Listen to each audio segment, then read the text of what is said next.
Demand and supply, मांग और आपूर्ति। डिमांड एंड सप्लाई से आप क्या समझते हैं? आपको इसमें क्या समझ आता है? डिमांड का मतलब होता है कि आपको किस चीज की जरूरत है, उस चीज को खरीदने की इच्छा करना या आपको उसकी जरूरत होना, उसको डिमांड कहते हैं। और सप्लाई, सप्लाई यानी कि वो आइटम है, कोई भी आइटम जो मार्केट में अवेलेबल है सेल के लिए। What is demand? किसी वस्तु को खरीदने की इच्छा को डिमांड कहते हैं और उसके अंदर क्षमता भी होनी चाहिए खरीदने के लिए, उसको मांग कहते हैं। मांग बढ़े तो कीमत बढ़ती है। यदि किसी वस्तु की आइटम प्राइस हाई चल रहा है और उसकी मार्केट में डिमांड बहुत ज्यादा है, बट लोग उसको खरीदने के लिए उसी हाई प्राइस पर तैयार हैं, तो उसको डिमांड बोलते हैं। अगर उसकी डिमांड कम हो जाती है तो कीमत घटने लगती है। What is supply? सप्लाई क्या है? जस्ट इसका रिवर्स कर दीजिए, सप्लाई यानी कि सप्लाई यानी मार्केट में जो सेल के लिए आइटम अवेलेबल है उसको सप्लाई बोलते हैं। ये बाजार में उपलब्ध वस्तुओं की मात्रा सप्लाई है। Quantity available in the market is equal to supply. Supply बढ़े तो कीमत, सप्लाई बढ़े तो कीमत घटती है, यानी कि मार्केट में माल बहुत ज्यादा है और उसको लेने वाले बहुत कम लोग हैं, तो सेलर अपनी कीमत गिरा देते हैं।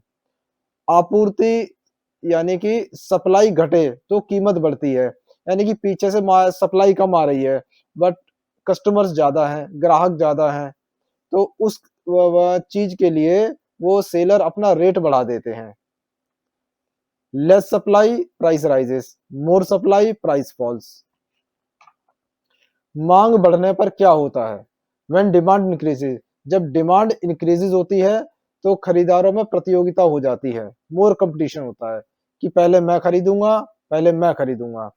उस केस में क्या करते हैं, सेलर अपना प्राइस रेज कर देते हैं, यानी प्राइस बढ़ा देते हैं, जिसकी वजह से उस आइटम की प्राइस बढ़ जाती है।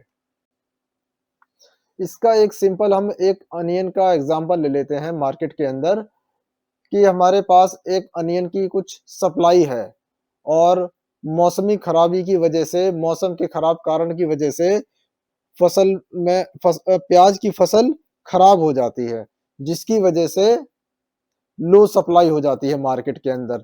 जब मार्केट में पीछे से ही सप्लाई नहीं आ रही है, माल नहीं आ रहा है, तो सेलर क्या करते हैं, जो स्टॉक में रखा हुआ उनके पास माल है, बचा हुआ माल है, उसकी वो कीमत बढ़ाते जाते हैं, जिसकी वजह से कीमत बढ़ जाती है।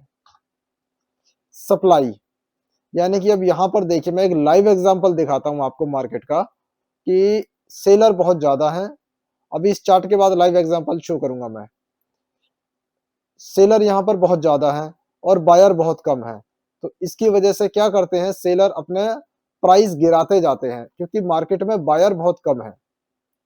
प्राइस तभी बदलता है जब कोई नया सेलर लो प्राइस पर बेचता है, यानी कि सेलर क्या कर रहे हैं कि कम से कम नुकसान हो, जिसकी वजह से जिस रेट पर माल बिक रहा है वो उसी रेट पर बेच देते। मैं आपको ये लाइव एग्जांपल दिखाता हूँ। अब ये प्राइस देखिए यहाँ पर कितनी तेजी से नीचे गिर रहा है। ये यहाँ पर कंसोलिडेट किया और ये प्राइस नीचे आ गया। यहाँ पर आप देखेंगे कि सेलर बहुत ज्यादा हैं, सेलर बढ़ते जा रहे हैं खरीदने के सेल करने के लिए, और यहाँ बायर देखिए बहुत कम है। सेलर क्या करते हैं कि जैसे ही लो बना इसका और यहाँ पर हाई बल्क में सेल कर दिया, फिर अगेन यहाँ लो बना सेल कर दिया, अगेन लो बना फिर सेल कर दिया, जिसकी वजह से ये प्राइस बहुत तेजी से नीचे गिर रहा है। इसे एक हम एग्जाम्पल बोलते हैं, लाइव एग्जाम्पल है ये सेलिंग का। यहाँ पर सेलर बहुत ज्यादा है और बायर बहुत कम है, ये आप देख सकते हैं 3 गुना है, जस्ट 3 टाइम्स का फर्क है इसमें। अब यहाँ पर इसका रिवर्स कर लीजिए।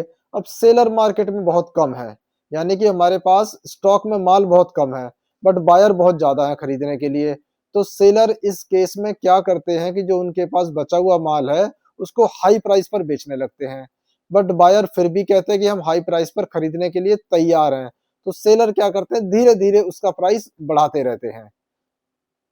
प्राइस तभी बदलता है जब कोई नया बायर हाई प्राइस पर खरीदता है, यानी कि बायर हाई प्राइस पर खरीदते रहते हैं और सेलर अपना प्राइस बढ़ाते रहते हैं। इसका कंक्लूजन ये निकलता है, इसका निष्कर्ष ये निकलता है कि जब भी मार्केट में सेलर ज्यादा होंगे तो प्राइस गिरेगा और अगर सेलर कम होंगे तो प्राइस बढ़ेगा।